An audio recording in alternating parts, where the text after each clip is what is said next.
到我美美 US Law 北美法律第一频道，记得订阅我们，并且开启小铃铛，获取最新视频。大家好，我是在美国纽约执业的移民律师冯静。今天我们会来给大家澄清几个容易被混淆的问题。在我们前几期的节目里，我们给大家频传了很多好消息，其中美国国务院宣布 F1 签证可以直飞美国，不用第三国签证，也不用第三国隔离了。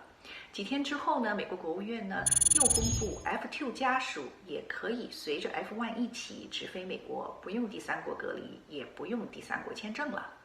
那么这个时候我们收到了很多人的问题，那么大家混淆了一个概念，大家把 F2 偷换成了 F1 的家属。为什么这么讲呢？很多是来美国读高中和大学的孩子，他们拥有 F1 签证。那么这些孩子的父母就在问，我们是他们的直系亲属，我们是不是也可以直飞？这个时候我就知道大家混淆了一个概念。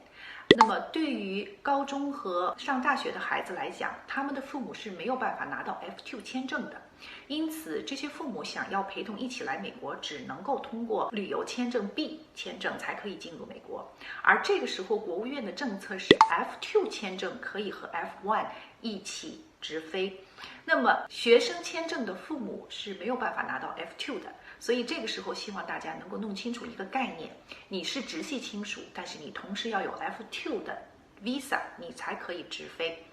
那么 F2 可以直飞，通常是适用于如果 F1 学生签证他们有未成年子女和他们的配偶，通常是可以拿到 F2 签证的。那么这样的一些人是可以陪同 F1 一起直飞的。所以说在这样的一个问题下面，希望大家能够搞清楚，这个 F2 和直系亲属是不能够划等号的。第二个希望澄清的问题是，也有小伙伴问，因为美国现在的旅行禁令里面规定，如果你是公民或者绿卡，或者是公民和绿卡的配偶，是可以不用第三国隔离直接飞美国的。那这个时候就有人问我现在是绿卡持有者，那我的配偶是不是可以直接跟我入境美国？如果你的配偶没有绿卡，那么他一定是需要某一种签证才可以陪同你直接进入美国的。所以在这种情况下，千万不要认为旅行禁令认为你不需要第三国隔离，同时也免除了你拿签证的这样的一个豁免签证的要求，这个是两个概念，不能混淆。你可以不用绕到第三国隔离，直接飞往美国，但是你要想进入美国海关，你同时还需要一个有效的